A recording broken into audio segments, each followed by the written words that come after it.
Alexa, give me a local news update. Hey Philip, here's your news. In News Maine, The journey that many asylum seekers take to come to the United States for a better life is difficult and dangerous. Yeah, many who seek refuge have found their way to Maine. They now call our state home.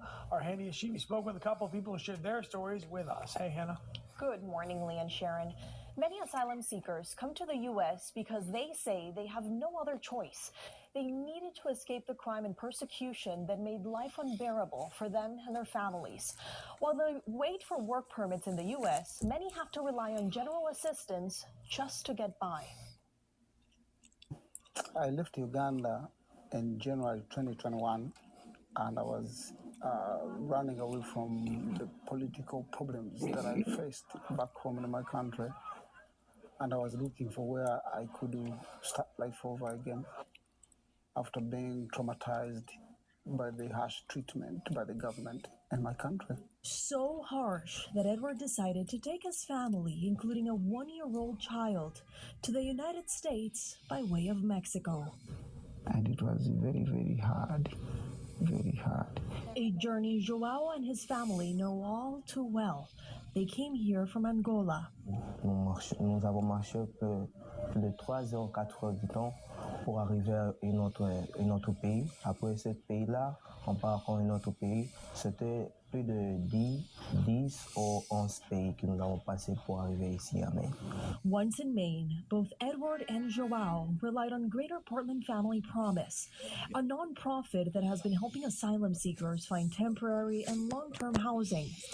How are you? Executive Director Michelle Lamb says they are currently hosting 36 asylum seekers at the Williston Emmanuel United Church in Portland. The church's pastor says it's a way to make a real difference. So we began talking about how we could use our building. This is a massive space that we have, a small congregation, much smaller than it used to be back in the heyday. So we started doing conversations around how could we help. The church says it's prepared to provide those asylum-seeking families that safe space for an entire year. The families can kind of get settled, create a temporary home. They have access to showers, laundry, a full kitchen, and can live, somewhat normal lives while they search for housing. And while they wait for their federal work permits, which could take close to 2 years nowadays. For Joao and his family, the long wait is worth it. Il a été avec le banditisme en mon pays. Il avait de violence et beaucoup de choses anormales là-bas. C'est pour cela que mon père a dit ici, ça ne va pas moyen parce que moi aussi un jour, j'étais battu pour les bandits, ils m'ont battu parce que j'étais en train de passer à la route. Ils m'ont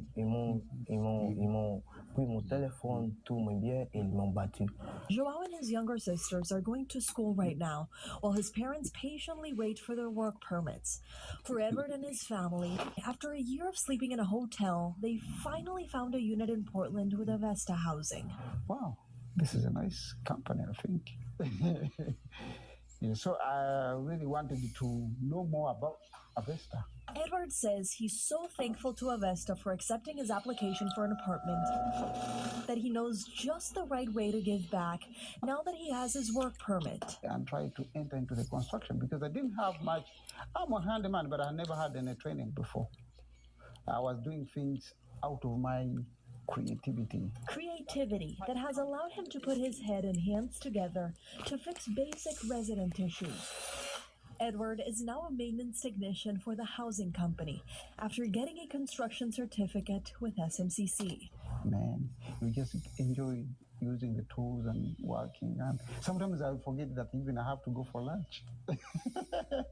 Well, Edward's story is one of hopes realized.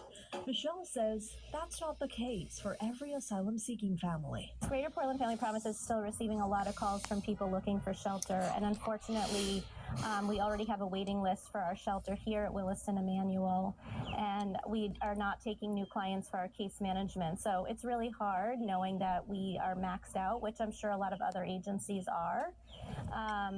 I know that in Portland, over 1,000 new Mainers arrived since January, just in the first 2 or 3 months of the year, and families are continuing to arrive. And at this point, I don't even know where to refer people. But for us, because of the hospitality we have received here, we would wish to stay and work for Maine so that we can pay back, maybe, I don't know. What he does know is that after starting at the bottom, he and his family are closer than ever to leaving behind their old lives for the way life should be. I think Maine is a good place.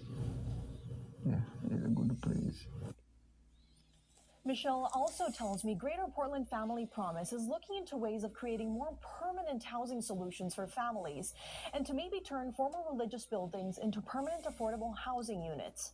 The nonprofit is also looking at doing more activities to integrate asylum-seeking families into the community for them not to feel so isolated here.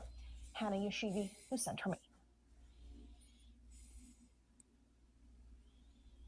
Audible delivers everything you love listening to, all in one app. Stream an irresistible